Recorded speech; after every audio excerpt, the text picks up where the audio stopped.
Are you concerned about Medicare coming up and what to do? All the crazy different types of Part A, Part B, Part D, everything, supplement, Medicare Advantage.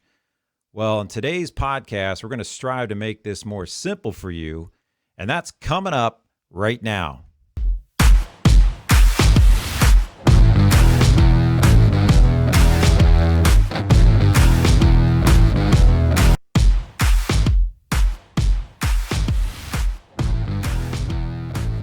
What's up, everybody? I'm Bill Wilkins, CEO and Certified Financial Planner of Wilkins Wealth Management Group, and welcome to another podcast of Pursuing Your Financial Freedom, where we strive to bring you life-changing, goosebump ideas that can hopefully help you pursue and preserve your financial freedom sooner than later. Well, in today's podcast, we've got a special guest, Brant Owens, and we're going to talk about how to make Medicare more simplified. Obviously, it's a big topic for everybody as you get that approaching that age 65 and what to do, who to talk to, what options to choose, and all that. And we're very blessed to have Brant come on the phone today with us and talk about it. And at the same time, we're going to run through some different slides for you so you can see it. If you have questions when we get done with all this, we'll take that after in the comments and address them later with you. And at the end, if there's also ways that you want to talk to people about this, we have a couple groups here in the Cincinnati area that can definitely help you out. It's just a matter of calling us, and we can introduce you to them. So again, thank you for joining the podcast. If this is your first time here and you want to hear more notifications from us as they come out on our podcast channel, definitely check us out on YouTube. Just type in Bill Wilkins, CEO in the search field, or you can go to our website, pursuefinancialfreedom.com, click on the podcast section, and then that'll direct you to our podcast, and you can get further updates and everything. But make sure you subscribe, hit the subscribe button, and make sure you hit this bell icon right here and smash it, and smash that like button, because that allows us to get out to more people and help them out. So thank you again for joining us. So as you see on the little ticker here, we're going to bring Brant Owens on the phone with us. And we get a beautiful picture of him now on the iPhone up here, talking about the brighter side of Medicare and try to make this simplified. Brant, hopefully you're there. Hopefully the technology is working for us today in this COVID-19 environment. Can you hear me? Bill, I can hear you loud and clear. Can you hear me? Yes, definitely can. And thank you so much again for taking the time to join us today. We greatly appreciate it. I know you've been in the industry right now. You're representing Protective Life Insurance Group, the regional director there, if I got that right. You can correct me if I'm wrong. But you've been in the industry about 30 years and been focusing a lot on Medicare planning and helping advise advisors and so forth on how to talk to their clients about this. And you guys have a great presentation that I've seen that I wanted to bring to the forefront with my clients and anybody else that might be watching this. So I greatly appreciate you doing that. But yeah, tell us a little bit about yourself, where you're from and so forth. Yeah, absolutely. Born and raised in the northern Kentucky, greater Cincinnati area. I've always lived here my entire life. Raised two kids. Then once the youngest one went to college a couple of years ago, the wife and I decided to get out of suburbs, start a second chapter in our life. So we moved to a downtown Cincinnati apartment right here at 7 and Broadway about a year and a half ago. First year was great. Get to have downtown as your backyard and your playground. Then all of a sudden the pandemic hits, and we've just been kind of cooped up and working from home here, but still have great views and still enjoying the city. Yeah, that's spectacular. I know a lot of people are been moving down that way, and a lot of neat places down there, and especially the banks they've improved and over the Rhine. I know they got a lot of neat places there. And as we get through this COVID-19, which I definitely believe we're going to, with all the innovation that's out there, the ability of humans to adapt to things and find ways to make things better, we'll get back to some fairly good normalcy here, I think, in a pretty decent short period of time. So we'll keep praying for that as well. Fingers crossed, absolutely. Yeah. And I've got a great picture here I want to bring up on the board. Let me find this. I got to prep it up real quick, but we've got a picture of you here coming up, which is right as I've lost my cursor, but now I've found it. Here we go. I've got you on the board now with the protector of the homestead. Not you, but it's Leo in the bottom right corner here. So tell us about Leo. Yeah, I think he's self-appointed himself as protector of the homestead. So working from home, like a lot of us are, especially in a 1,100 square foot apartment, 10 stories up. You have co-workers like a lot of us do. He tends to be hyper alert, very intelligent, and it's about 50-50 whenever I'm on a phone call or a webinar that he's going to start chiming in because there's some activity outside of our front door. But if he does, we'll talk over him. He'll eventually calm down. But he's a best bud, and we love having him around. That's awesome. We got two pups. I'll show them mine here up on the board right now. We got Ginger, who just turned 15 2 days ago, 105 years old, and still kicking really well. She even battled a whole bag. This is about 5 years ago, and this is courtesy of my fault, user fault. I left a bag of Ghirardelli dark chocolate chips on my desk, and when she was definitely able to get up, we call it counter surfing, where she gets up and she'll take her neck and whip it over and try to grab stuff off the counters. Well, she got a hold of the whole thing, ate the whole thing. I couldn't believe this. So then we ended up, I rushed her into the pet hospital, and that girl came through that. I mean, because normally chocolate is not good, but I guess because I bought dark chocolate, that was the savior, because I guess milk chocolate is the kind you really don't want to have. So we lucked out, and she's now 105 and kind of with her buddy now next to her here up on the screen, Boo, who's our Cavachon. As you can see her mouth there right now, she's like, "Oh my God, this girl is 105." That's her response on her birthday. So, but yeah, so 105. So that kind of relates to what we're going to talk about today, right, Bram? Is you getting there at 65 years of age? I'm going to pull you back up here with the presentation and everything. Let me get this back up to where I want it. There we go. So as we talk about this, there's a lot of different factors we have to think about when it comes to Medicare. And I've got a disclaimer up on the board here first. I just want to quickly go over. We'll have the full disclaimer at the end, but Protective Life refers to Protective Life Insurance Company and its affiliates, which they put this presentation together, an introduction to Medicare. This hasn't been done by Social Security or Medicare offices or anything like that. But it's supposed to be educational information only about the Medicare program. It's not intended to promote any products, services by Protective Life or even LPL Financial, my group, anything like that. But we always recommend that you go ahead and contact, your local Medicare and Social Security offices to make sure that this is the information that is correct and right based on what's going on today, because things can change very quickly. And neither us, Brant or I, or LPL or Protective, we can't provide any legal or tax advice. And make sure you also consult with your attorneys and CPAs on that. But I'll leave the rest of it for later at the end. But right now, Brant, what I've got up is the brighter side. Brighter side of Medicare. And the different steps we're going to go through today. So if you want to kind of talk about that, I'm going to grab a quick little sip of water as my throat here. Sure. So our agenda today, we'll go through Medicare then and now, meaning when it opened up versus what it looks like today, and why that opens up some opportunities for potential mistakes. And then we'll actually dive into the program and talk about the actual steps of enrolling in Medicare.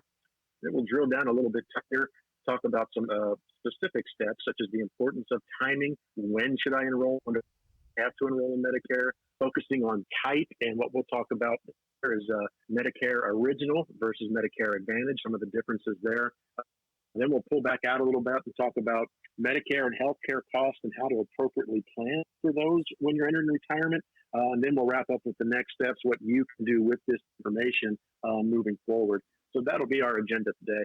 No, that's awesome. And when I went through this originally, when you guys presented it, I just thought it had a lot of great information in it. So that's why I wanted to bring it out. So yeah, let's get into it. So I've got the screen up now. Medicare then and now, 1965 versus now. So yeah, tell us about this. Yeah, so back in 1965 is when the Medicare program originally opened up and first accepted, enrollees. You had to be 65 years of age. Simple math. If I'm 65 in 1965, that means I was born in 1900. Well, for people born in 1900, their average life expectancy was actually about 45 years of age. So, a large percentage of people never even made it to age 65 at that point to even enroll. And those who did make it to 1965, their remaining life expectancy on average was only 70 years of age. So you didn't spend a lot of time on average in the Medicare system. So that is, longevity, we touched on it. That really has increased the importance of making proper Medicare decisions because you're going to be wedded to these decisions in a lot of cases for a lot longer period of time. And mistakes, especially financial mistakes, can then just amplify, compound. So today we've got higher life expectancies, longer time horizons. With that longer lifespan, though, also comes an increase in chronic conditions. So not only will you be in Medicare on average longer, your interaction with health services statistically is going to be higher because of these rise of chronic conditions. And that all adds up to increased lifetime costs that people have to plan for appropriately. You really don't want Medicare costs or medical costs in general to spiral out of control and derail your retirement. Yeah, that's a huge point. And in our software that we use for clients, and we actually transition a lot of people into this new program, which is fantastic. It builds all these estimated costs in here because I saw in a couple slides down that talks about the average cost that people spend on Medicare during retirement a year is about $5,300 a year. And you really have to build that in because, as you'll talk about here shortly, that Medicare, one of the misses, Medicare, is it free? It's not free. There's different parts to it. So I'll move on to the next screen here, which is Medicare today. It's talking about, Medicare is so confusing. If you want to talk a little bit about here, if you need me to move forward, let me know. Sure. I mean, this slide is pretty quick, but when you ask the average person as it's starting to go through this process, before they maybe reached out for professional help, they're going to say, why is this so confusing? Why is it so complex? And how does the normal person do this? And then we can go to the next slide. Yes, I'm there. Which just sort of further compounding the issue, just the sheer need of this information. We've got 10,000 boomers turning 65 each day. And whether you enroll in Medicare or not at 65, and we'll talk about factors that may impact that decision later on in the presentation, but you still have to educate yourself and understand the process. So at 65 is a very important point for all of us who have paid into the system and are eligible for Medicare. And then what we call the mailbox collection. A professional I've worked with over the years only kind of half jokingly says some of the best advice he gives his clients as they're turning 65 is to go out and get a bigger mailbox because you will become inundated with mailers and flyers and everything else from AARP and all these insurance companies about your Medicare options. And if you're not prepared for it, it can be overwhelming. Yeah, I just hit my wife and I, the big 50 mark 2 years ago, and the AARP just hit us. So we're like, yep. And we've actually found some benefits out of that. So it's like $12 a year for AARP, but we've already saved about 30. So, that's tripling your money. That's not a bad investment. So I would highly recommend that as well. But all right, yeah. So great piece. So so you talk about lots of rules, right? Social Security in charge of Medicare enrollment and so forth. Tell us about that. Yeah. So when Social Security Administration, by its very name, administers the Social Security program, which is a massive, in some instances, one of the largest social programs in history of mankind and one of the most successful. But the Social Security Administration also administers a lot of the Medicare program, which is another massive government program. But when you have questions as you're entering your Medicare phase, there isn't one number for Medicare questions or in a different number for Social Security. There's not even a prompt. Push 1 for Medicare, push 2 for Social Security. It's the same number. It's the same administrators answering questions on both these massive programs. So if you dial in and try to talk to somebody, if you have an over complex or convoluted system or series of questions, and if your administrator isn't quite up to snuff on Medicare's side of it, which can happen, can you find the answers you need to make the appropriate decisions that you have to do? So again, it's just another example of how, as big as Medicare is, it's probably one of the programs with the least amount of personalized support that people need when they're making these decisions. Yeah, that's crazy. 2,700 rules. That is insane. I mean, I didn't even realize that myself. So that is crazy. So, yeah, so you do that and then say, who do you turn to help? Social Security. Yeah. So, who do you turn to for help? You may turn to your medical professionals. Yeah. Some people ask their medical professionals, but let's face it, they didn't go to school to be Medicare experts. They may have some knowledge just because they're interfacing with Medicare maybe on a daily basis, but they're not experts. Neighbor or a friend, well, beware of that. What worked for your neighbor or your brother Bob may not be for you. Everybody's health and medical situation is unique to themselves. So there is no rule of thumb for, what your neighbor did works for you. You can turn to legal professionals, but if you've ever worked with a lawyer before, they are not inexpensive. If you're still working, there may be a contact or some information to your HR department. But again, did they go to school to be a Medicare expert? Probably not. But that's financial professionals like Bill can come in. If they are competent with this knowledge, and not that they're going to have all the answers to your questions.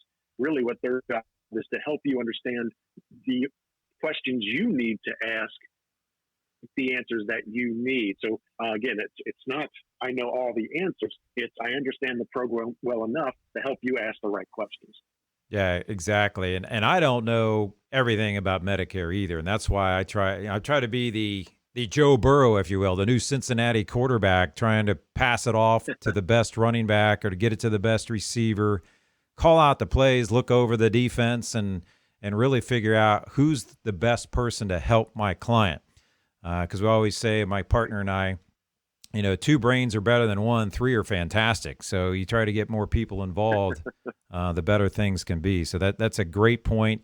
And like I mentioned before, we've got a couple groups that we can turn you to. And I forgot to ask you, do you guys have anybody internally that can help people out as well if we send clients there? Or is that just strictly you just more of an informational like we talked about?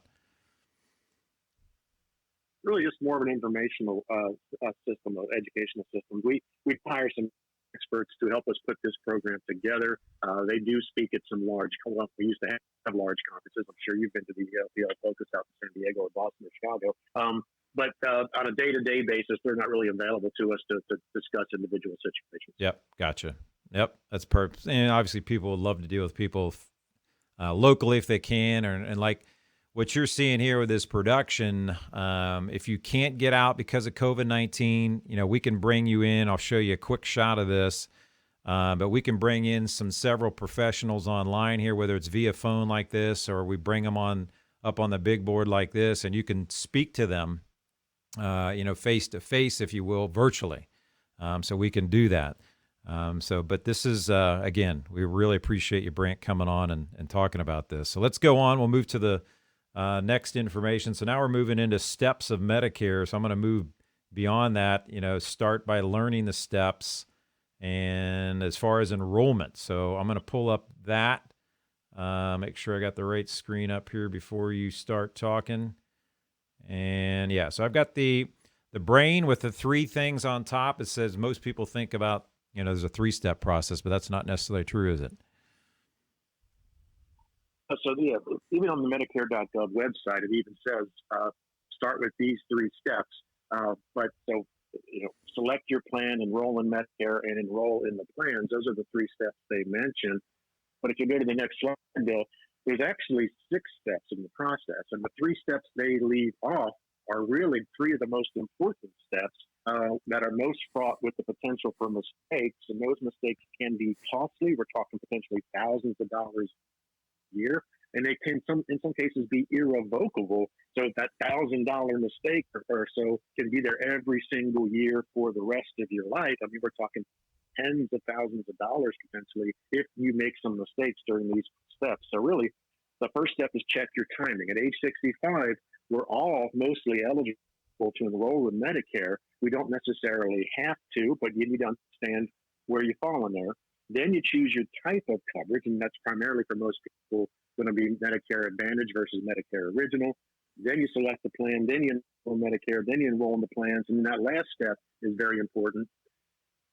You have to review your coverage annually because your health situations can change, your plans can change, et cetera. You need to make sure that the plan you're enrolling in for the next year still matches up to your needs. Yeah, and that's a great point because there's also, and I think you're going to talk about this, is that there's a certain plan, if you choose it, I think it's irrevocable. You can't go back to the other plan. I think you're going to talk about that. But I'm going to bring up the next slide, which is luckily you're here, which is just one Medicare mistake, at the bottom. So talk about that, whatever you want to add to this. Yeah, so we talked about it on the previous slide, but there are the for mistakes are there. And, we all know health insurance and medical services aren't cheap. So one mistake, it can open up your wallet pretty wide, and you have to live with that mistake, maybe some cases for the next year, but in some cases for the rest of your life.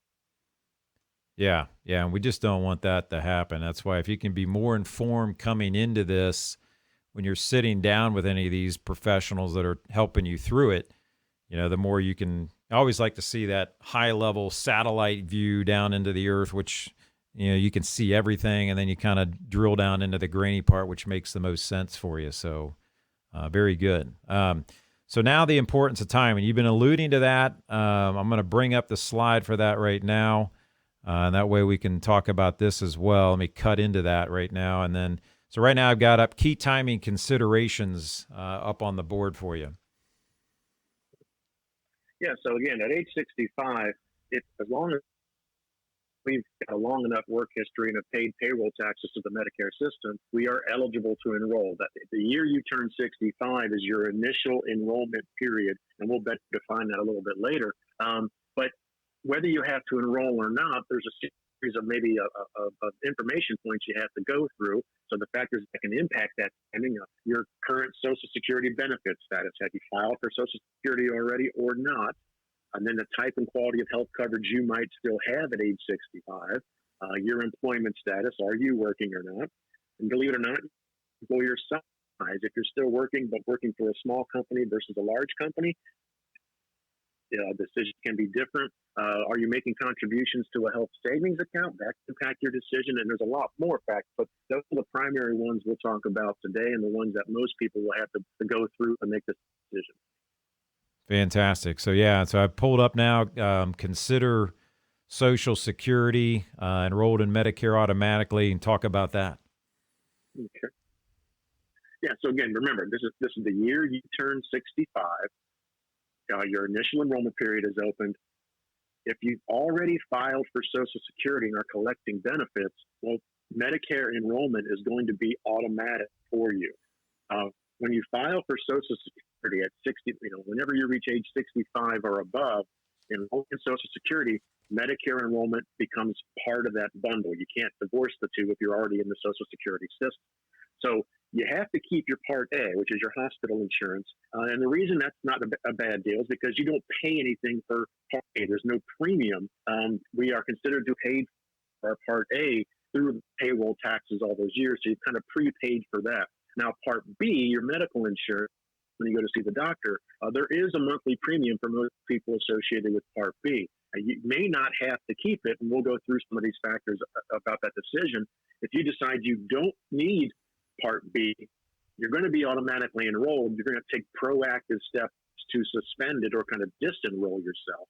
So again, you already are receiving Social Security benefits. You're automatically going to be enrolled in Medicare. Now, if you're not receiving Social Security that you haven't filed, you're still eligible for Medicare. But if you decide you want Medicare or you need it at age 65, it's not automatic. You have to take proactive steps to get yourself into the system. Very good. And so doing that, you talk about employment status and how that impacts it. So talk to us about that as well. Yeah. So, big picture, think of this before we dive into this. The goal of Medicare, the goal of the health industry, health services industry, the health insurance industry is at age 65, you have some type of creditable coverage because Medicare is there. If you don't have it, they want you in the Medicare system. So you will see there are certain incentives or prompts to get into the system when you should be. And there's also some disincentives or penalties if you remain out of the system for too long when you should be in. So one of the first things you have to consider is, are you actually working at age 65? If you're not working, you have to enroll Medicare. If you are working, but you don't have any kind of coverage, you still have to enroll in Medicare. Or if you're giving up the coverage you have through your employer, then you need to enroll in Medicare. So that's what employment status means as far as what you have to do for Medicare. Are you also going to talk about like a spouse? So if you have a spouse, one person is still working, they're on their plan, right? Their health plan. But the other spouse Correct. maybe is getting retired. Can you talk a little bit about that? Sure. What you'll see through these next few slides, what the really big picture is, in order to defer enrolling in Medicare at age 65 during your initial enrollment period, there's really three important boxes most people are going to have to check. Do I have a job? Is that job with a larger company, and am I covered under their health insurance plan? Or do those boxes apply to my spouse, and I'm also covered under that plan? So if you can check those three boxes, either through your employment or through your spouse's employment, then you can defer enrolling in Medicare. But if you can't check all three of those boxes, then that's when you really do, in your initial enrollment period, have to enroll in Medicare. Okay. And that's because I've got the slide up now. It's talking about consider group healthcare plan coverage. So basically, you're referencing this slide here and what we're talking about. Either way, enrollment you talk about in here is in Part A or Part B is necessary, correct? Correct. So you may be thinking, I can check those three boxes. I'm working and I have group health coverage. But if you work for a company with fewer than 20 employees, you don't really have those boxes checked. And it makes sense because one of the most expensive employee benefits any employer can offer is health insurance coverage. We all know it's very expensive. Yep. So the government is sort of giving a break to smaller employees or employers here, small business owners, by saying, hey, we want your older employees age 65 and above to have health insurance. We know it's important, but they have an option out there called Medicare, and it's a pretty good option. Medicare really is pretty strong medical insurance if you do it properly. So we will allow you, the small employer, to either exclude people 65 and above from your plan, because let's face it, older employees tend to be more expensive when it comes to health insurance than younger employees. We all know what aging does to us. So we'll allow you to exclude them from the plan if you want to, or even if you allow them to keep the coverage, your employer-based coverage becomes automatically secondary to Medicare, meaning Medicare is the primary. If you don't enroll in Medicare, then you don't have a primary, which means your secondary coverage, if it exists, is not going to pay anything. So if you have some kind of medical situation and the bills are coming in and you're not covered, you're the sole responsible payer. So yes, I have a job at 65, and yes, I have coverage, but I work for a small company. That means I have to enroll in Part A and Part B in order to maintain my coverage. Gotcha. Perfect. And that's great information for people to know. So I think on the next slide, you're talking about, companies offering the same benefits to all employees and that type of stuff. So anything you want to add there? Yeah. So if you work for a larger company, the larger than 20 employees, take me, for instance, I work for Protective Life Insurance. We have 3,000 plus employees scattered across the USA. So if you are at 65, I have a job, it's a larger company, I'm covered under their group health plan. Larger plans cannot discriminate against people 65 or above. So they can't raise my premiums, they can't change my coverage, they can't deny coverage to my dependents, they can't offer me incentives to leave the plan. They have to treat me just like everybody else, regardless of age. So because of this. These are the boxes you have to check in order to defer enrolling in Medicare at age 65. I have a job. I have coverage for that job. That job with a large employer, or those boxes my spouse can check for my coverage. If we can check those boxes, then Part A enrollment is not required, and Part B enrollment is also optional. Now, you're still eligible, and you might want to look at Medicare. Maybe it does offer something better than your group health plan. But if you want to keep your group health plan, you can. And again, checking those boxes allows you to say, I don't need to enroll in Medicare at age 65. I can push this decision off down the road. Gotcha. Yep. Perfect. And then one of the things that does get impacted potentially is people, there's a lot of people using health savings accounts as employers are kind of deferring away from group health plans. Maybe you're on a plan of the government healthcare plan, healthcare.gov. You've got these high deductible plans where you're eligible for health savings accounts. You can make deductions. This year it's up to $7,000, I believe, for a couple, $3,500 for an individual, if I've got that right. But once you get into Medicare, there's things that can happen if you want to talk about that. Yeah, so an HSA, a health savings account, is typically tied to a high deductible health insurance plan. So if you enroll in Medicare, that's now your health insurance, and Medicare is not considered a high deductible health insurance plan. So therefore, you can't make ongoing contributions to an HSA account. But that's pretty straightforward. But what you have to be wary of, if you are contributing to an HSA, and that's part of your ongoing funding for healthcare in your plans, beyond age 65. But if you enroll or file for Social Security, at 65 or above, once you file for Social Security, Medicare becomes automatic. You can't push it off, and that's going to disallow you from making HSA contributions. So if you don't need to enroll in Social Security, don't do it if you keep funding your HSA. And then another little quirk of the system that some people aren't aware of, if you push off filing for Social Security until beyond your full retirement age, so in my instance, if they don't change the law, my full retirement age will be 67 down the road. If I were to wait till beyond 67 and then file for Social Security, they automatically backdate your application by 6 months, which is good. You get that 6 months of benefits. But if I had been making HSA contributions in those 6 months leading up to that, which I was allowed to do because I was not yet in Social Security or Medicare, well, that backdating of the application now disallows all those 6 months of contributions, meaning I'm going to have to pull those back out of a plan, pay taxes, and a pretty substantial penalty. That's penalty on those withdrawals. And and then any contributions my employer made also have to be refunded. Yeah, that's a huge point. So I guess there's an advantage to people that were born later in the year, right? If you were born in, let's say, I guess that would be July, you could pre-fund your HSA in January, get it all funded in, because if they're going to go back 6 months, that would be to February, right? Or am I thinking wrong? Yeah.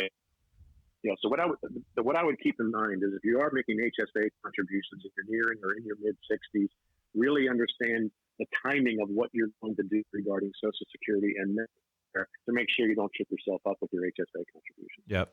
And as we've talked at the beginning of the presentation, we're not CPAs, we're not attorneys. We definitely want to double check with your professionals in that area to make sure. But these are great tips that Brant's bringing out, which again is why I wanted to bring him on here and talk about this. So I moved on to the next slide, talking about if you're no longer employed and talking about COBRA. So talk about that.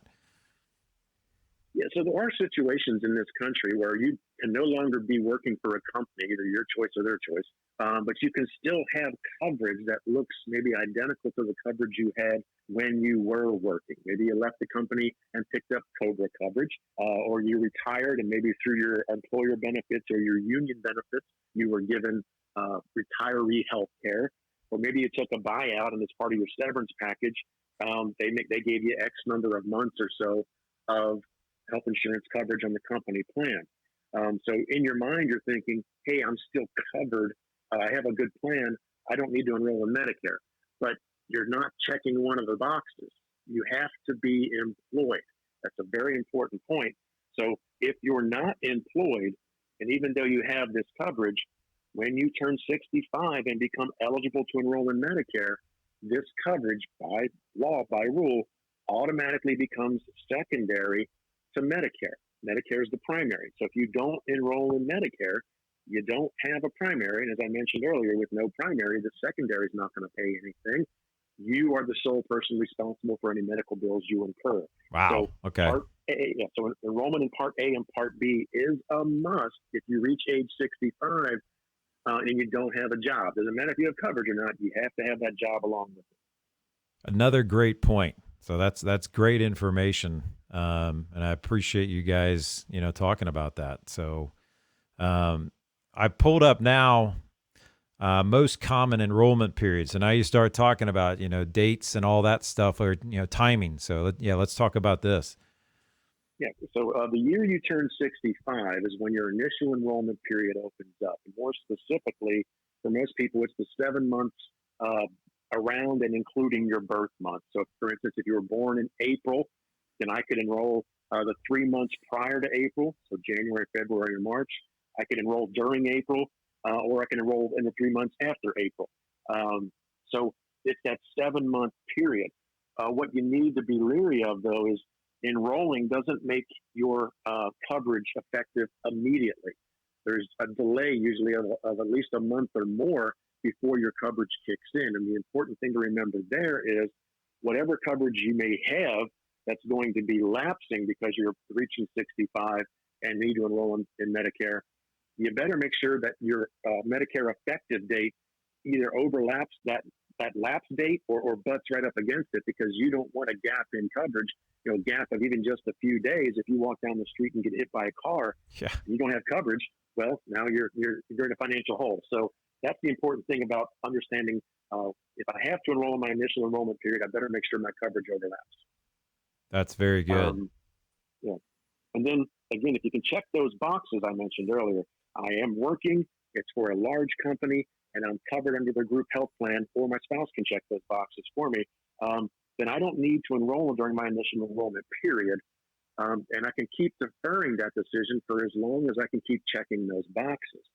But as soon as I can't check one of those boxes, well, now that opens up my special enrollment period. And that's an 8 month period from whenever those conditions change. Essentially, I either lose the job or I lose the coverage. I have 8 months to enroll in Medicare Part B in order to avoid future penalties, and also for the coverage to be immediate. So as soon as those conditions change, it's a good idea to start looking at, okay, I need to enroll, and I need to do it in the next 8 months. Because if you don't, now you're going to fall into the general enrollment period, and this is the period that opens up the first quarter of every year, where anybody age 65 and above can decide to come into the Medicare system. But in most cases, if you wind up in the general enrollment period, it's because you've done something wrong during your initial enrollment period or your special enrollment period, or you just decided, I don't want to pay for health insurance for a while. And this is where the disincentives can come in, because if you did not have creditable health or drug coverage for 12 months, and then you decide to enroll, that's where penalties can apply. So if you skip to the next slide, we can walk you through these penalties. Yep, I got that up now. Okay, so if you come to Medicare during the general enrollment period and you haven't had coverage for 12 months or more, penalties are more than likely going to apply. So there'll be a penalty to your Part B, and how they calculate that penalty is they take the standard monthly premium of Part B, in this example, $144 and change. They multiply it by 10%, so $14 and change, and then they multiply it by the number of years you should have been in Medicare, but you weren't. And in this instance, it's a $43.38 penalty every month for the rest of your life. And we're not done. There can also be a penalty on your Part D, your drug coverage. Similar calculation, your standard monthly premium times 1% times the number of months you didn't have credible drug coverage. In this instance, about $16. So let's do some quick math here.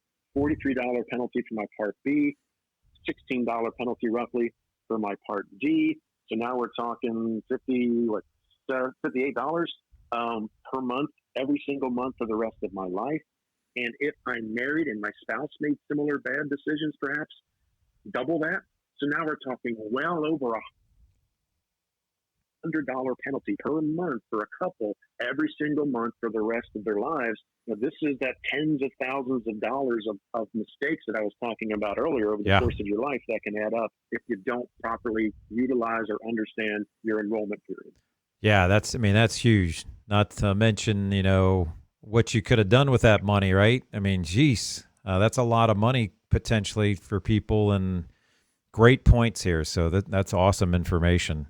We'll move to the next slide. You've got a little case study here, which I think is neat. I know we've got some timing things that we got to be aware of here. We got about 25 minutes. So if there's things that you want to make sure we definitely cover, let me know. I can skip to that in the slides or whatever, but I thought this case study was interesting. If you want to go over that, or what would you prefer to talk about? Well, actually, Bill, now that we're doing this via phone instead of trying to use the web, which is not functioning on us, my time issue has evaporated, but whatever, your sensitivity to time, I can be aware of. But what this case study is basically saying, at age 65, Carol thought she just had to enroll in Medicare. That's a common myth out there. At 65, you enroll. But in her case, she was married, and her husband was still working for a large enough company and had health coverage that covered Carol. So she did not need to enroll in Medicare. And where this overpaid of $5,200 comes in is, well, now she's paying Medicare Part B premiums that she does not need to pay because she's already covered under her husband's plan, and I'm sure he's paying for that through his payroll deduction as well. So she's kind of double paying for health insurance that she does not need. So just be aware that if you don't have to enroll in Medicare, don't do it if you still have other coverage you prefer to use. So, again, you can drop your other coverage and enroll in Medicare, but don't pay for both because you really can't use them both. That's great. I mean, I talk about in my opening, and we're striving to bring you life-changing ideas, goosebump raising ideas. I mean, $5,200 over 20 months. My gosh, just think what you could have done with that. So this is a great tip. So I got next slide. Go ahead. Pitfalls for Medicare timing. We've covered a lot of these. Again, as Carol is an example of, assuming Medicare enrollment happens automatically at age 65. It only does if you're in the Social Security program. Otherwise, you need to enroll yourself. Then believing you must enroll at 65, as we covered it, you may not have to. If you're delaying retirement or enrollment due to coverage under another plan and not realizing that plan is designed to become secondary to Medicare, and now you don't have a primary, don't contribute to HSA while you're enrolled in Medicare. And then delaying Part D coverage. If you think you have drug coverage already, understand whether it's considered creditable drug coverage or not. Because if it's not considered creditable drug coverage, then you need to enroll in Part D as part of your Medicare. Because if you don't, that penalty, if you slides back, can apply to you when you finally do go to enroll in Part D. Great. That's great information.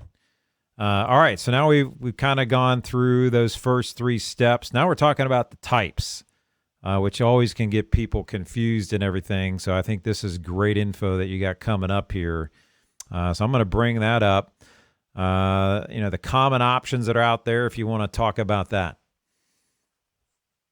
Yeah. So what we'll describe today is original Medicare with the Medigap policy versus the route of Medicare Advantage. There are differences in those plans.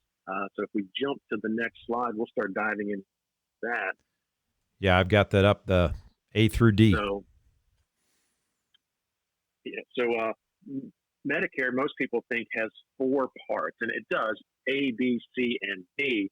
But really, that's a bit of a misnomer. Part C is not really insurance in and of itself. Part A, Part B, and Part D are all specific types of insurance that pay for specific types of medical services.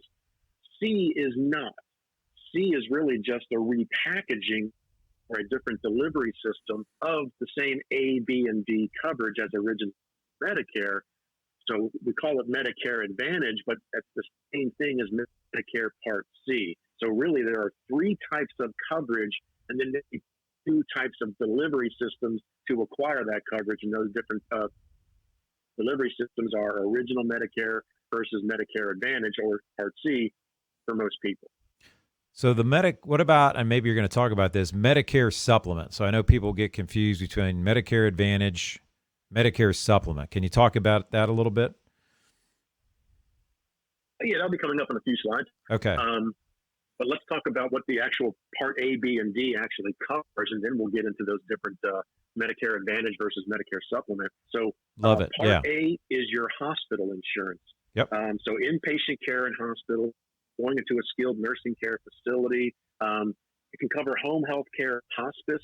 But what it does not cover is true long-term care or nursing home care or assisted living or home care convalescent reasons. So there's a difference in going into a nursing care facility because I had a hip replacement and I need time to recover and rehab. Part A covers that. But going into a nursing home because I can't feed myself, bathe myself, care for myself, convalescent reasons, no part of Medicare pays for that type of long-term care in any shape or form. And people are often confused about that.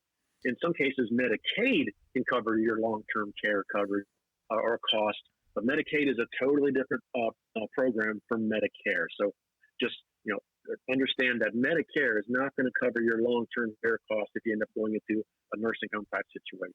That's a great point. And out there, I mean, if you run into a long-term care situation that you don't have coverage through and Medicare does not cover it, I mean, you could look at anywhere from $40,000 to $90,000 a year, and you can only imagine how quickly that would evaporate your retirement savings. So there's things we look at with that. Now, you got to be very smart about it. There's a lot of different options out there. That also can be a little bit daunting, but we help you do that. We've got specialists, too, that we talk about that.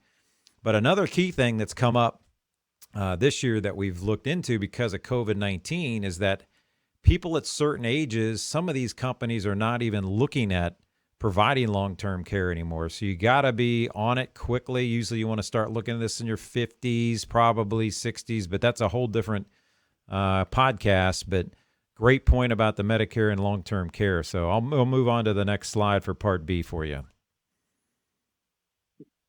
And then Part B is your more typical medical insurance that we're kind of used to using through our employer-provided coverage. It's when you go to visit the doctor, diagnostic tests, preventative service. And this is the part that you actually start paying a monthly for. Again, you don't pay a monthly premium for Part A. That's considered prepaid through our lifetime payroll taxes. But Part B, in 2020, the standard monthly premium is $154.60 a month. And for most people, that comes directly out of your Social Security check if you're already Social Security. Yeah, and that's per person, everybody. So that's not just per family. So that, double that for two people, just to be aware of that too. Okay. So I got, exactly. And then drug coverage. I got that up next for you. Yeah. So Part D is your drug coverage. Your prescription drug coverage does not cover over-the-counter drugs. And these are administered by private insurance companies, not by the Medicare administration. The average consumer has about 20 to 30 different plans available to them. The reason there's such a wide variety of plans is, as I said before, everybody's medical situation is unique. The plans can operate differently, different charges, different copays, cover different medications different ways. So the onus is on the consumer to make sure they investigate which plan may work best for them. Yeah, and there's that whole, I don't know if we want to get into that at all, but today, then you got that whole donut hole thing where there's a period where you get to where you have to pay out of pocket and so forth. But I don't know if you want to talk about that now. We talk about that at a different time, but just bringing that up. I mean, yeah, it's pretty convoluted, but depending upon how much you spend annually on your medications, there's like 4 different phases through the course of the year. So you're likely not going to have one set price as you go to the pharmacy and renew your prescription through the year. That price can change maybe 4 different times, depending upon how much you're spending through the year. And that donut hole you mentioned is there's a part where you you've reached your maximum benefit. Now it's all on you to pay for it. But then if you reach another level where, okay, that someone says, well, they consider that's a catastrophic cost if you're paying for this, and now we'll cover it again. So it's a weird system. And then, we could probably talk an hour on that alone. Yeah, and maybe we can come back to that sometime. But I would definitely just want to make sure we're hitting the high parts here of Medicare and the types. So I've got the two types up. You've got that original Medicare, the U-shaped little. Actually, let me pull that back up. Yep. I'm still looking at us on the phone shot. So now we're back to the big board with that U-shaped type image there. So for most people, the choice will be between original Medicare and Medicare Advantage. And again, Medicare Advantage is also called Medicare Part C. So we'll move down path number one first on the next slide and talk about original Medicare and what that actually entails. Got that up for you. So if you jump ahead a couple slides. So original Medicare is actually administered by the U.S. government. This is a government-administered plan, and it allows you, patient, to see any provider who accepts Medicare. And what that means behind the scenes is every medical service provider has to decide on a year-by-year basis, do I want to accept Medicare patients or not? They don't have to. If they decide to do, what they're essentially agreeing to is every year or so, the U.S. government publishes this massive directory of all the medical services that are covered in one way or form under Medicare, and they assign a dollar amount to that service. And what they're essentially saying to the service provider is, if you're going to accept Medicare patients, when you provide these services, you are going to accept this fee. So it's kind of a pre-agreement that I'll see your Medicare patients, and that's the fee you'll pay me. I agree to that. And then you as the patient are actually identified by a government-issued Medicare card. And if we jump to the next slide, where original Medicare starts with Part A and Part B, and you could leave it right there and be considered covered. The problem with that is it can get pricey if that's all you do, because Part A, your hospitalization insurance, has a deductible of over $1,400, and that's not an annual deductible. That's not a max out-of-pocket deductible. That is a per-use deductible. Yeah. So if you had to go into the hospital multiple times over the course of the year, depending upon how they're spaced out, you might have to pay that deductible every single time. So obviously that can add up. And then when you use your Part B, go to see your doctor, have any kind of outpatient service, I mentioned that fee that service provider agrees to provide that service. Well, Medicare doesn't pay all of that fee. They pay 80% of it. The other 20% comes out of your pocket. And for either one of these, Part A or Part B, there is no annual or maximum out-of-pocket limit. So there's no cap on these expenses. If you're using medical services quite a bit under Part A and Part B Medicare, your out-of-pocket costs can ramp up pretty quickly. So if we jump to the next slide, most people, to kind of round out and get more comprehensive coverage, are going to add a Part D, their private drug plan, and also a Medigap policy. So this is where Medigap starts to come in. And now with this combination, the three types of Medicare plus a Medigap plan, most, if not all, of your out-of-pocket costs when you're utilizing Part A and Part B will then be covered by your Medigap plan. You won't have to pay out of pocket. So jump to the next slide. Medigap is what we call Medicare Supplement Insurance. So this is Medicare Supplement that you mentioned earlier, Bill. And it's called Medigap because it covers the gaps, quote unquote, in Medicare Parts A and Part B. And how this works is when you pick your Medigap plan from your insurance companies, you're going to pay a monthly premium to have few, if any, out-of-pocket costs when it comes to utilizing services under A and B. So this is important. Remember how this works. You're going to pay a monthly premium in exchange for little to no out-of-pocket when I actually use Part A and Part B, because this is going to be different than Medicare Advantage in a few slides. Gotcha. Yep. And then something that's important to remember about a Medigap plan, well, there's a variety of them, first of all, labeled A through N in most states. And again, the reason there's so many, a wide variety, is because everybody's health situation is unique. One set of coverage that fits your neighbor Bill may not fit you. But what's also very important is you have a guaranteed issue right to get a Medigap plan. It ensures that you can get this coverage. And the next slide, what that means is there's no medical underwriting. There's no questionnaire. There's no physical. There's no review of your health history or health records. So the insurance company can't deny you coverage. They can't charge you a different rate than somebody else. So they can't raise the premiums. Now, that sounds great. I can get this policy one I want, no matter how bad a shape I'm in. But that's not an open-ended right. You only have this guaranteed issue right for the first 6 months after you've enrolled in Medicare Part B. So if you do it in that first 6 months, you can get any policy you want, no medical underwriting, you're treated like everybody else.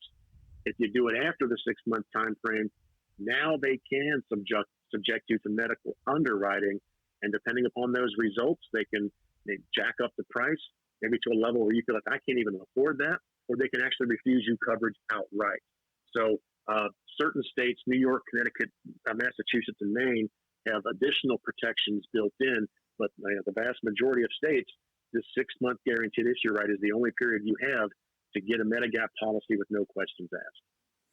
Is there also a difference between original Medicare and then the Medicare supplement, Medicare Medigap, where doctors that you see, like if you have a certain doctors you want to see in network, out of network, is there a difference between that when it comes to these plans?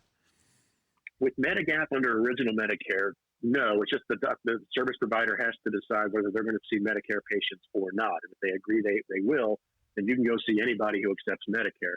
When we move on to Medicare Advantage in the next slides coming up, that's when there can be networks that you have to operate under to see certain providers. Gotcha.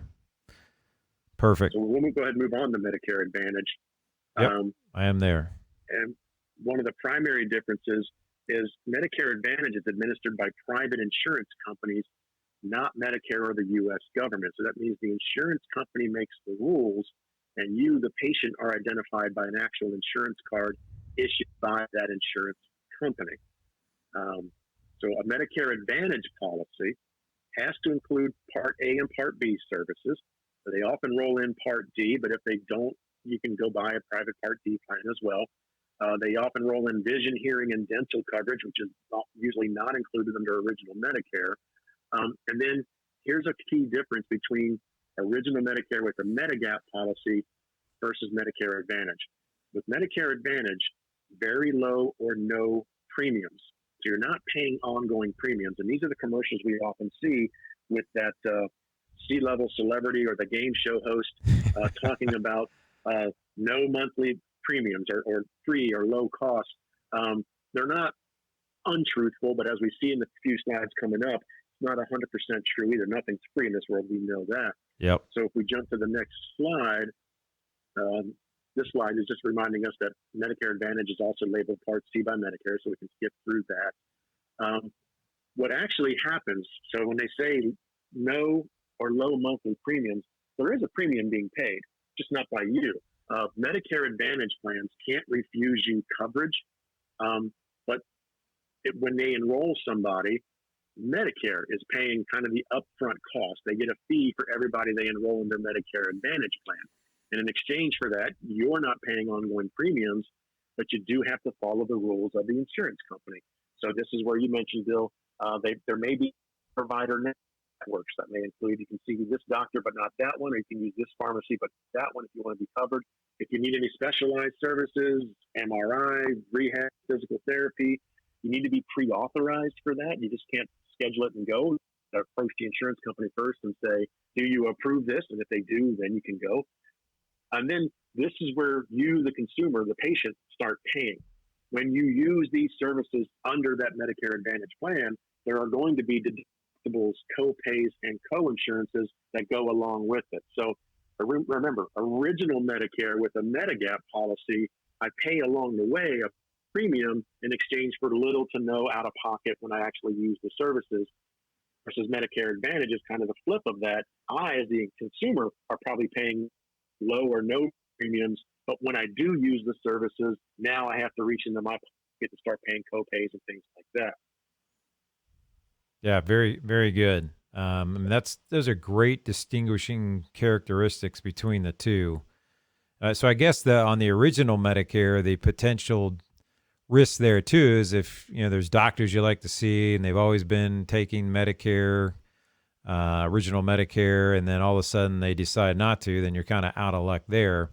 So I think you mentioned this before, maybe correct me if I'm wrong, but there's one of these if you choose it up front where you can't change after that, but if you choose one of them, then if you decide you want to change plans, you can do that like 12 months later or something like that. Can you talk a little bit more about that? Sure. So if you go, well, you can move back and forth. You need to understand what can happen when you do that. If you choose original Medicare, it's actually pretty easy to change your mind and later go over to Medicare Advantage. You just have to wait for a certain time of the year when you can change plans, and then you can make that change and you go over to Medicare Advantage and you use that. But if you've chosen Medicare Advantage and you want to go over to original Medicare, and one reason you might want to do that is, hey, initially it sounded great. I'm not going to pay premiums, and I'm in pretty good health. I don't go to the doctor that often. This is great. But if my health changes and all of a sudden now I am using medical services a lot more, and these Medicare Advantage out-of-pocket costs are really starting to add up for me, so now looking across the water over at Medicare Original might look good. Yeah, I got to pay a monthly premium, but I can afford that premium, and I'm having to pay anything out of pocket. The problem is, when you make that decision, you're probably out of your 6-month window where you had that guaranteed issue right for the Medigap policy. Gotcha. So now if you want to go over to original Medicare and try and get a Medigap policy, well, now they're going to subject you to medical underwriting. And so one of the reasons why you're coming over is because your health has deteriorated. They're going to find that out, and they might jack your premiums, deny you a policy. You might decide, I can't afford that premium, and still go to original Medicare, but don't have a Medigap policy. You're kind of going to be in a worse boat than if you just stayed in Medicare Advantage, because without a Medigap policy on original Medicare, you're still going to be subject to those out-of-pocket costs we mentioned, that $400 deductible for Part A for use, that 20% coinsurance on Part B every time you use a service, and now you have no annual cap you do have with Medicare Advantage. So you really could be opening yourself up to a worse situation if you go back to original Medicare and you can't or don't get a Medigap policy. Yep. Very good. That's kind of what I wanted to get at. When I've had clients sit down with folks and talk about it, they address that. So I'm glad you were able to talk about that some more. Okay. So we've gone over the two types. Yeah, I've got the next slide up. Make sure I'm in the right spot here. Two types of Medicare, paying little or no monthly premiums, deductibles. Yeah. So the important thing to remember here, as we get through these slides pretty quickly, under Medicare Advantage, if you go out of network, you can be liable for the entire cost of that service. Or if you don't get pre-authorized for a specialty need, you can be liable for the cost of that service. And because you did that outside of the plan, your plan might have max annual out-of-pocket, but it's not going to cover what you just paid because you broke the rules if you break the rules. So just be important of that. And then we've already covered what most of these type slides are talking about. If we want to skip through those. Okay. Yeah, we've already covered all that information. Yeah. So what else would you like to talk about? I know there's another case study here. Looks like towards the end about zero premium plans mean free or low cost. I think you were kind of alluding to that stuff here before, but do you want to go over that or some other important points you want to make sure our listeners and viewers are seeing and hearing? We can skip to the next slide where it says avoid the pitfalls. Yep, got that right there. Because that'll touch on that case study as well. Okay. So, what that case study was talking about was Roy assuming that zero premium means fee, not actually lifting the hood and looking into the plan itself and seeing what all my co-pays and co-insurance, because that can vary widely from plan to plan. Again, there's a wide variety of Medicare Advantage policies out there. Make sure you pick one that fits what your medical needs are. And then not thinking through the considerations of rules in each Medicare type, that's original versus understand them so you make the best decision for yourself. Don't just assume that what a neighbor, your brother, your friend did is going to fit you. Understand your unique situation. And then we've already touched on this, meaning that you can switch from Advantage to Original at any time. There are only 2 times a year that can happen. And if you try to do it, or Advantage back to Original or over to Original, you may be subject to medical scrutiny. So those are the important things to take away from that. Yeah, that's great. That's very good. I know we got a few other things down here, just talking about Medicare cost and healthcare costs. We were starting to allude to that before when I was talking about when we were planning for clients' retirement cash flows and stuff like that. So I've got that site or that page up if you want to talk a little bit about that. Sure. So the need for a plan. Medical costs are one of those unavoidable expenses as you enter retirement. There are some things you can choose to not do. I don't have to buy an RV. That's discretionary, but I'm going to have to pay for my health care costs in one way or another. And when you look at some broad studies that have been done, 6 to 10 people that they interviewed were terrified that healthcare costs may derail their retirement. 73% of those people said healthcare costs going up is a big concern of theirs in retirement. But when you look at retirement plans across our industry, as you mentioned, Bill, I've been in this industry for almost 30 years. I've seen a lot of financial planning software, a lot of financial plans. Sometimes we just default to an average or an assumption or a rule of thumb. And that may be wildly inaccurate for any given individual. So working with a professional like Bill, who has an understanding of this, you can drill down and get more specific with the client. So what does your healthcare situation look like? And what's it going to look like once you do file for Medicare? And let's make sure we properly plan for that real number and not just assume that a national average or rule of thumb is going to apply to you. And less than 15% of these people thought that they had an advisor or somebody that they could trust to help them work through this. And again, Bill, that's you're well experienced in this. I'm sure your clients are in very solid hands when it comes to this. I appreciate you saying that, especially on a podcast that's going out to a lot of people. Yeah, I mean, you bring up some good points there. I actually want to pull this up. It's going to take me just a second. I'm going to be doing several podcasts that are going over hypothetical clients. My first one that's coming out is how do you become a millionaire, what it's like to live on $1 million during retirement. And I'll pull this up to show you, kind of give you a behind-the-scenes look of what our software does for people. Let me do this right now. I'll zoom in on this. But this kind of gives you a little behind-the-scenes look in our software program that we run. And what's really, really cool about this is that we can actually go ahead and take a comparison of different scenarios as I pull this up. And we build in, and as Brant was talking about, healthcare costs. So we've got all these tabs that are built in, and this is what you, the client, can actually see when we do our virtual office meetings. In case you can't meet face-to-face, we bring this up on the board with you so you can see it just like you're seeing now. And we will show you all the different scenarios that could play out and how that impacts your cash flow over time. And we try to plan you out to at least 100 years old. Just from a compliance standpoint, because as I was mentioning earlier, human innovation, adaptability, we could be an average age instead of 80. We were at 40s, back in the early 1900s. Now our average life expands around 80. We could be getting closer to 90 to 100 if there's a major breakthrough in something coming up. So we want to really make sure we plan for that. And the system automatically puts in, let me scroll this up a little bit so it's not, I know this is kind of cropped out, but right here above my head, my hairline right here, the average cost, and I was talking about this before, of healthcare, whether it's premiums through Medicare, the Medigap, all that, just general cost on average, they say is about $5,200 a year through retirement.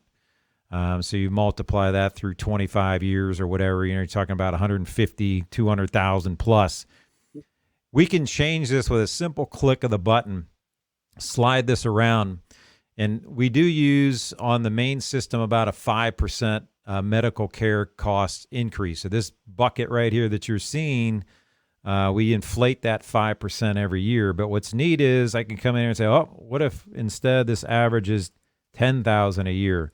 And we hit the old refresh button and we come up and the system will automatically reload and show us what the new probability of where your assets might end up.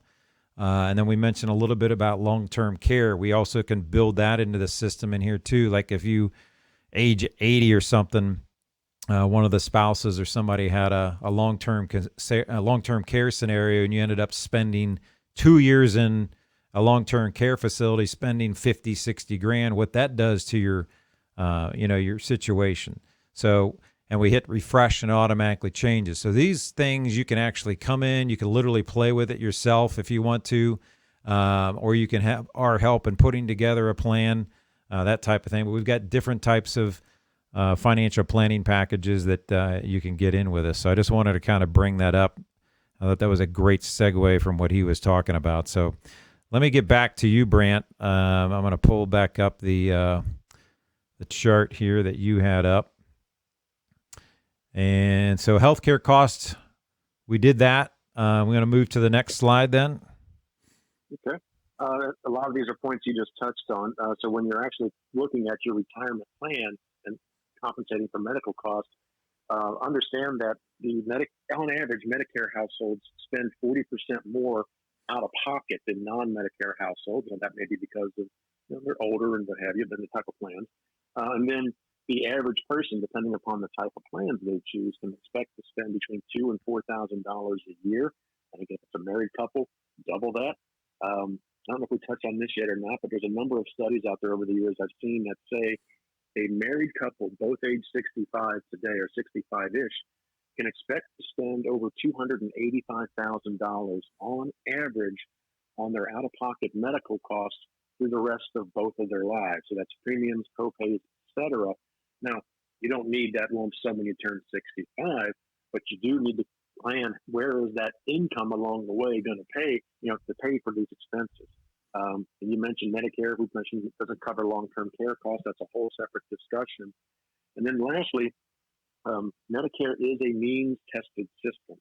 If your retirement income or your income in general reaches certain thresholds, your premiums will increase, and they can be substantial. If you're at the upper end, you could be paying an extra $347 a month extra for Part B and over $76 a month extra for Part D. So, if year over year over year, you just are fortunate enough to have a high income, well, that is what it is.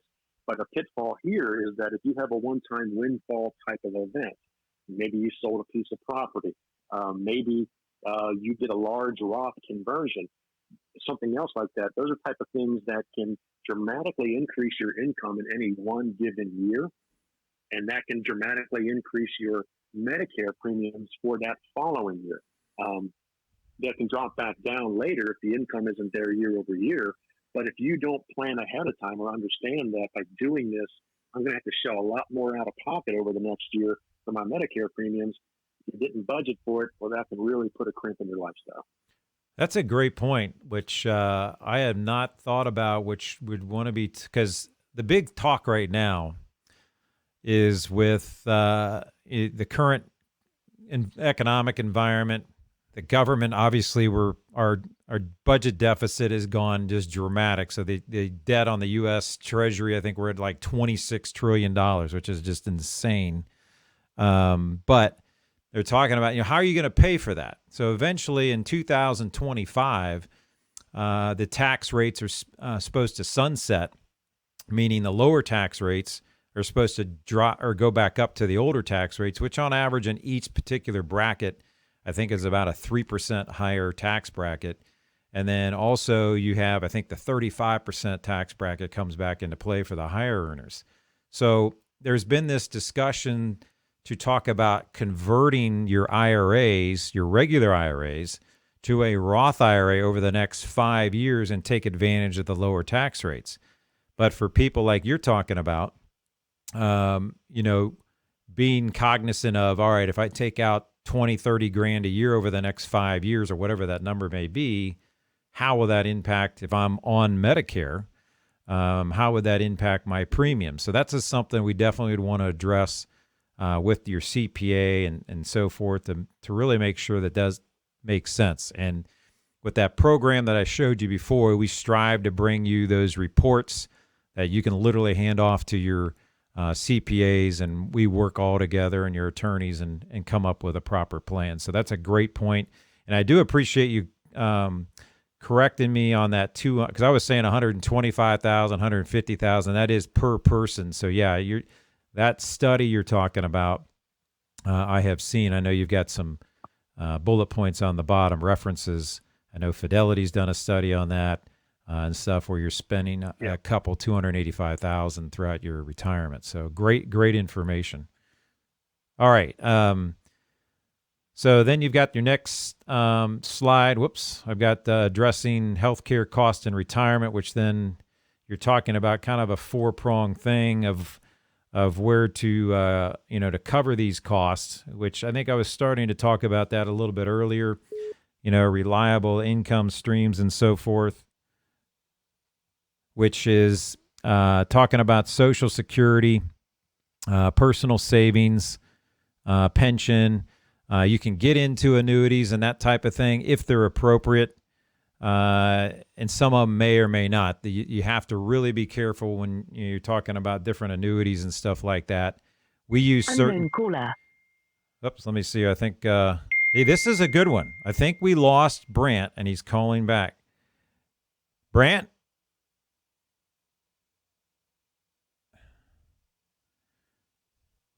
Brant, can you hear me?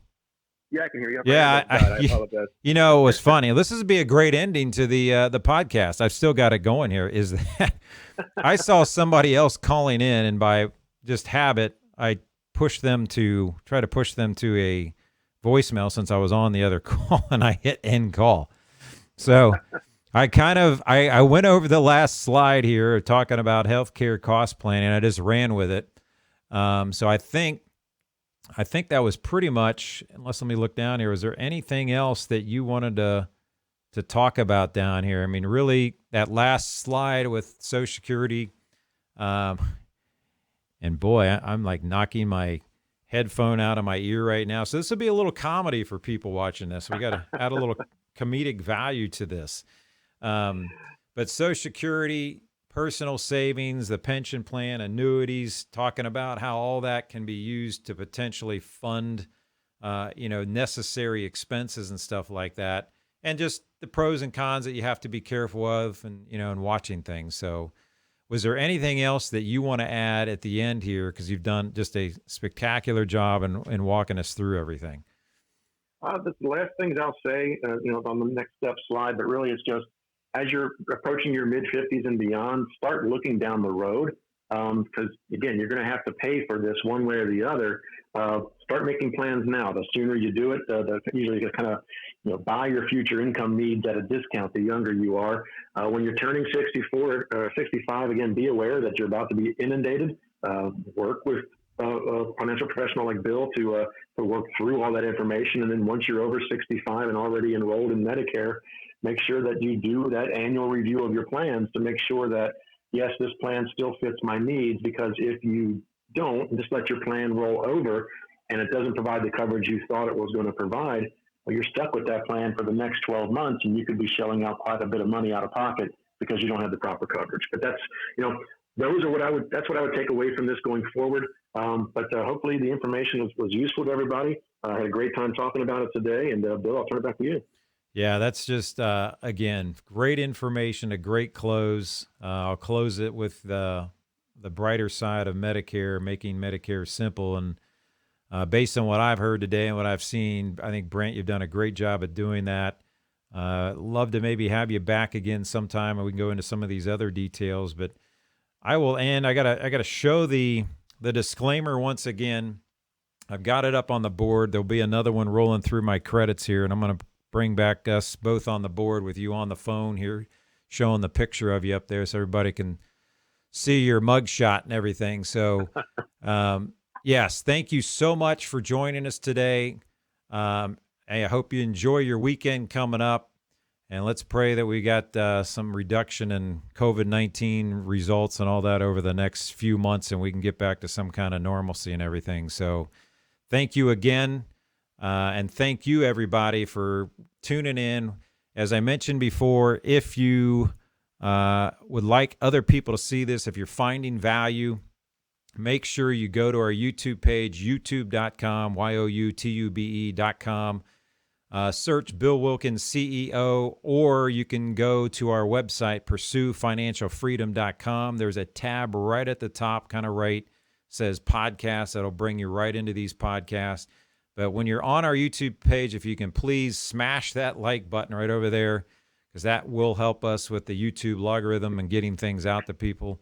And also make sure you hit the subscribe button right there as I point to it with my finger, and hit that bell icon, which will allow you to get more notifications on new podcasts that we have coming up. Like I said, we're going to be doing some hypothetical retirement planning type things and just bringing in all kind of different stuff for you guys. And again, we're striving to bring you some life-changing ideas, goosebump-raising ideas that will hopefully help you pursue and preserve your vision of financial freedom. And with that, I greatly appreciate it. And I hope you guys have a spectacular weekend or whatever day it might be is when you're watching this. And again, thank you very, very much, and have a great rest of your day. Too many days in the darkness without a glimpse of the light. Running tired and broken and scared, but I swear I'll never give up the fight. I see you broken and beat, head pulled down over your eyes. Every part of you wants to surrender, but darling, you were meant to survive. With every star, we are born again. Open your heart, spend less time in your head. With every star, we are born again. Open your heart, spend less time in your head.